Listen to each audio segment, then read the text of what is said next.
Lesson 109. I rest in God. We ask for rest today and quietness unshaken by the world's appearances.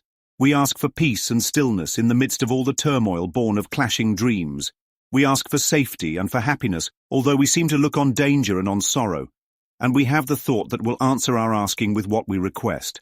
I rest in God.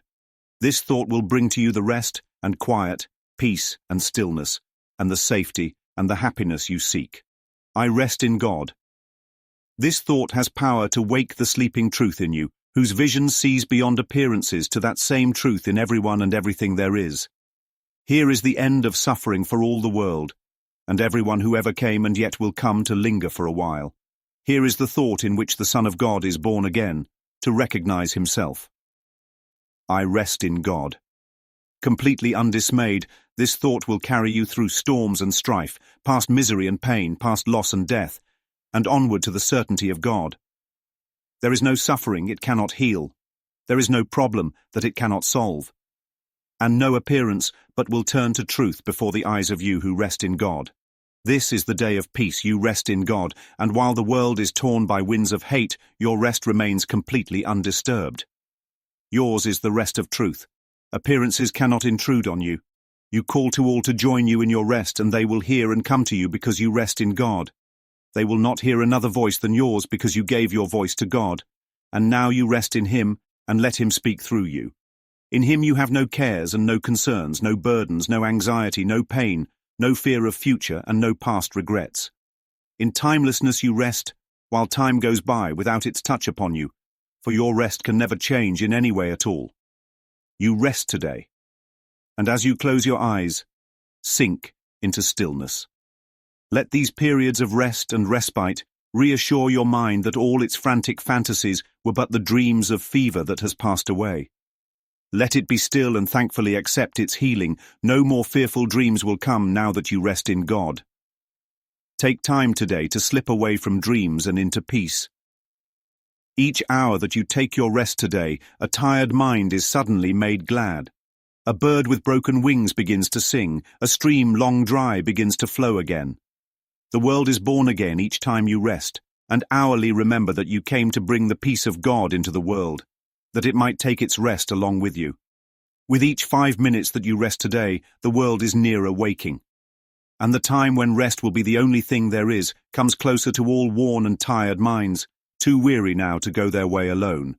And they will hear the bird begin to sing and see the stream begin to flow again, with hope reborn and energy restored to walk with lightened steps along the road that suddenly seems easy as they go. You rest within the peace of God today and call upon your brothers from your rest to draw them to their rest along with you. You will be faithful to your trust today, forgetting no one, bringing everyone into the boundless circle of your peace, the holy sanctuary where you rest. Open the temple doors and let them come from far across the world and near as well, your distant brothers and your closest friends. Bid them all enter here and rest with you. You rest within the peace of God today, quiet and unafraid. Each brother comes to take his rest and offer it to you. We rest together here, for thus our rest is made complete, and what we give today we have received already. Time is not the guardian of what we give today. We give to those unborn and those passed by, to every thought of God, and to the mind in which these thoughts were born, and where they rest. And we remind them of their resting place each time we tell ourselves, I rest in God. There comes a point when the noise gets too loud, the striving too constant, the roles too heavy to keep wearing. And in that moment, whether it looks like burnout, heartbreak, or just being done, something in us whispers, there has to be another way. This lesson is that way. Not a fix, not a hustle, not a self-help upgrade, but a resting place, a holy pause, a return. Because behind all our doing and defending, there's a deep, quiet truth just waiting to be remembered. I rest in God. That's not just a line, that's a lifeline. Let's go in, mighty companions. I rest in God. We ask for rest today. Not just sleep, but rest. That kind of deep peace that doesn't shake when the world starts clashing cymbals together like it's trying to wake us back up into fear. We ask for stillness, not the kind you find on a mountaintop, but the kind that stays with you even in the middle of a family argument, a courtroom verdict, or a street full of sirens. The turmoil the world gives us, it's just dreams fighting other dreams. Your dream says, I need to be respected. Their dream says, I'm not giving it to you. And now you've got war. In your house, your job, your mirror. That's the clash. A bunch of illusions trying to win. The world's appearances? That's the body count. That's the headlines. That's the breakup. The diagnosis. The overdue bill. The eviction notice. That's the costume fear wears when it wants to seem real. And yet, we ask for safety and happiness, while looking on danger and sorrow. Looking. Not living. Not being. Just looking. Like a movie playing in front of you that you forgot you were watching. And then it says, we already have the thought that will answer this asking. It's not out there somewhere. It's right here. I rest in God. I rest in God. And this thought right here, it doesn't just sound good. It does something. It brings peace. It delivers stillness. It undoes the noise. This one thought has the power to shake you gently awake, to stir up the sleeping truth in you, the part of you that sees clearly, the part that never fell for the costume changes. It sees beyond appearances. It doesn't buy the mask of sickness, or the name tag of homeless, or the label enemy. It sees light in you, in them, in everything. That's what it means to see the truth in all things. You're not fooled by the mess on the surface. You see the gold underneath the mud. That's why this is the end of suffering, because it gives you new eyes, eyes that don't bite the bait. This one thought is the rebirth of the Son of God, not because you became something new, but because you recognized what you always were. I rest in God, completely undismayed. You know what that means? It means untouched. Not thrown off course by the storm, not discouraged by the loss, not rattled by the false alarm.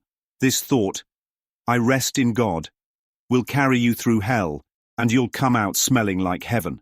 It'll take you past heartbreak and betrayal, past grief and regret, past the grave itself, and it won't even break a sweat, because God is certain, and love is certain, and life is certain. And resting in God means resting in what cannot be shaken. There is no suffering this can't heal, so bring it. Name every last wound, every fear, every grudge. There is no problem it can't solve. Pile them all up, stack them to the sky. This still clears them like smoke in the wind, and every scary face the world throws at you will turn to truth before your eyes when you rest in God. This is the day of peace, not just because the world got quiet, but because you did. You rest in God, and while the world is torn, pulled and shredded by the winds of hate, your rest remains completely undisturbed. They throw chaos at your feet, and it doesn't stick, because you are the calm within the storm. You are not the weather, you are the sky. Yours is the rest of truth. And appearances. Let's talk about it. Appearances are just the way something looks. That's it. Not what it is, not what it means, just what it looks like. And guess what? Appearances cannot intrude on you. They're not welcome. They're not invited. And the truth doesn't open its door to what's not real. You see how powerful that is?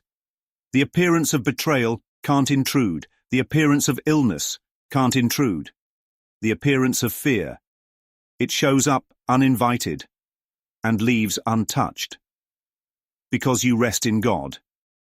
And from that resting place, you call the whole world to come home. You don't shout, you don't preach, you don't perform, you rest. And they feel it. They come to you not because you hustle, but because you're still. Because in your stillness, they hear the voice they forgot was theirs. They hear your voice, but it's not yours anymore. You gave it to God. Now He speaks through you. What does that look like? It looks like kindness without strategy. It looks like truth with no defense. It looks like love that has nothing to prove. In Him you have no cares, none, no concerns, no burdens, no anxiety, no pain, no fear of the future, no regrets about the past. Let that sink in. No deadlines circling your chest, no shame creeping in like a shadow, no what if or if only tearing at your peace.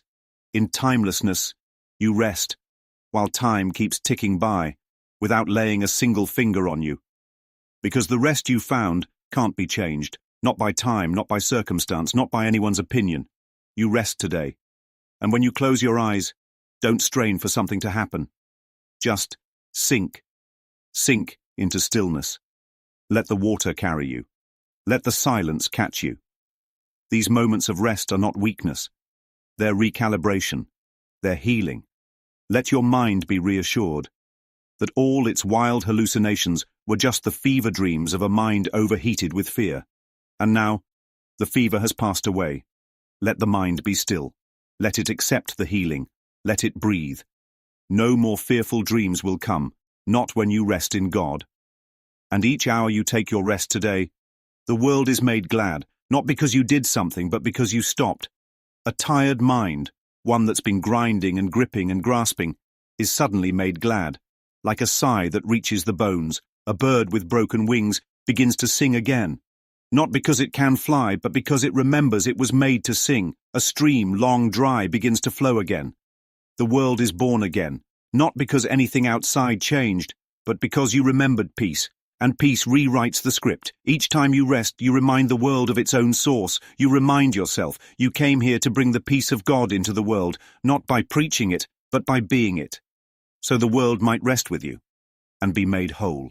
With each 5 minutes you rest today, the world gets closer to waking. Just 5 minutes, not of effort, but of rest.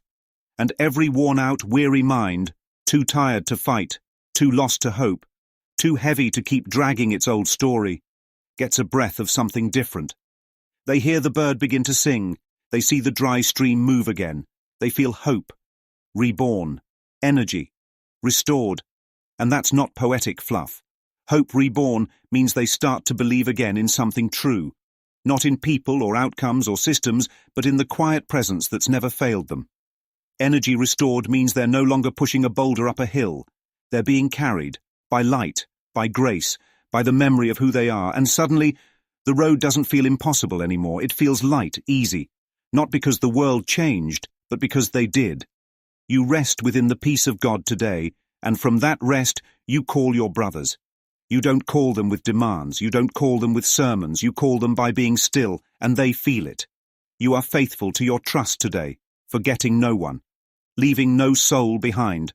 You bring them all into this holy circle, this sanctuary, this peace that has no walls, no locks, no entrance fees. You open the temple doors and let them come. From across the world, from the corners of your memory, from the shadows of your judgments, your distant brothers, your closest friends, even the ones you swore off and shut out. Bid them enter here and rest with you. You rest within the peace of God today, quiet and unafraid. And now, each brother comes, not to drain you, but to give you their rest in return. This is where we complete the circle. We rest together, because our rest is not whole until it's shared. What we give today, we've already received. Because giving and receiving are not opposites, they are the same. And listen close, time is not the guardian of this gift. Time doesn't protect it. Time doesn't define it. Time doesn't limit it. What you give in this holy rest is not stuck in the moment. It stretches to those unborn, those not even here yet, to those passed by, those you've forgotten, or who forgot you, to every thought of God, which is every brother and sister in truth, and to the one mind, the sacred source where all these thoughts were born, and where they still rest now. Every time you say, I rest in God, you remind them, you too can stop striving now. Because to rest in God is to let the mind cease its war, cease its proving, cease its running. To rest in God is not to fall asleep. It's to wake up from the dream of separation. Let the mind lay its armor down. Let the past keep walking without you. Let the future quit recruiting your anxiety. Right here, right now, I rest in God.